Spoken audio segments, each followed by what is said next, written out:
There's a material that literally holds millions of us together after an injury. It's something so common we barely even think about it. But its story, well, it's this fascinating mix of incredible engineering and a constant chemical battle that happens right inside our own bodies. We are talking about surgical stainless steel, of course, the unsung hero of orthopedic surgery. For decades, it's been the go-to workhorse for fixing broken bones. But what exactly makes this metal so special? And, more importantly, does it have any hidden flaws? Okay, first things first, let's get one thing crystal clear. The steel plate that might be holding your femur together right now is a world away from the steel in your kitchen sink. They're not even in the same universe, and that difference is, quite literally, a matter of life or death. The key here is just the sheer level of precision involved. Medical-grade steel is this ultra-pure, highly engineered material. It's designed, basically from the atom up, to survive in one of the most hostile environments you can imagine, the warm, salty, and chemically aggressive inside of the human body.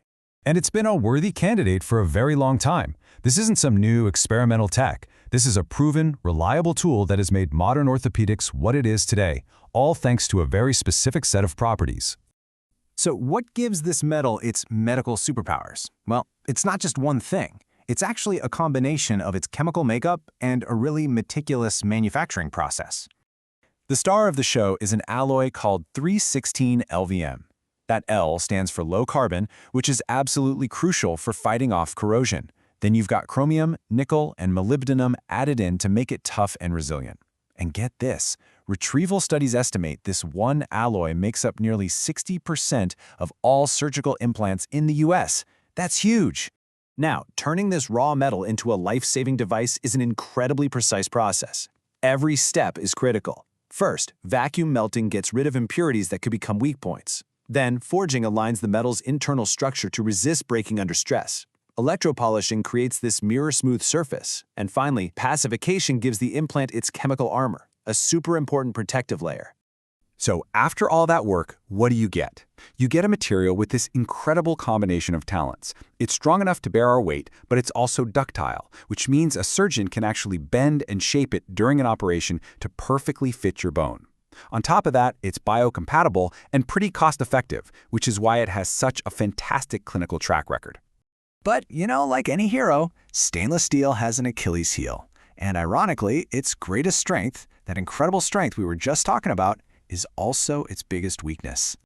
I know, it sounds completely counterintuitive, right? But when it comes to healing bone, the answer is a surprising yes, and it all comes down to a fundamental mismatch. The numbers here really tell the whole story. Your bone has a stiffness of about 20 gigapascals.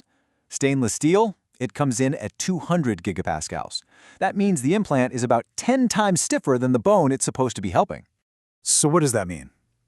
Well, it creates this problem called stress shielding. See, your bone is living tissue. It needs stress to stay strong. It's the whole use it or lose it principle. So when this super stiff steel plate carries all the load, the bone right next to it basically gets lazy, it gets weak, and can even start to lose density. And on top of that mechanical issue, there's also a constant chemical battle raging inside the body. It's a fight against corrosion. Take a look at this. This is a close-up of pitting corrosion on an implant that was actually removed from a patient. Even with that special protective layer, our body's fluids are just relentless, and over time, they can find a way to attack the metal. In fact, some research has theorized that corrosion, in one form or another, is a factor in up to 90% of implant failures.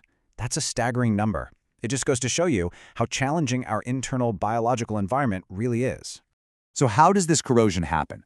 Well, you can get these tiny little cavities or pits on the surface, or it can happen in the tiny gaps where screws meet the plate. But the bigger concern for the patient is the release of metal ions. This can trigger inflammation, and for the roughly 13% of people out there with a nickel sensitivity, it can cause a pretty significant allergic reaction. So where does all this leave us? After weighing all these incredible benefits against some pretty undeniable drawbacks, what's the final verdict on surgical steel? It's really a classic engineering trade-off. On one hand, you get fantastic strength, amazing reliability, and great value. But you have to accept the risks of stress shielding and long-term corrosion. It's a balance of pros and cons that surgeons have to weigh for every single patient. And that trade-off is exactly why stainless steel is often the perfect material for temporary devices. Think plates and screws that are just there until a fracture heals and then they're removed. But for permanent, Long-term joint replacements that need to last for decades, well, that's when engineers often start looking to other materials. Ultimately, stainless steel is a flawed hero, but it's a hero nonetheless. It's a material that has helped millions of people walk, run, and just live their lives again. And its limitations? Well, those are the very things pushing scientists to engineer the next generation of biomaterials, creating an even better future for all of us.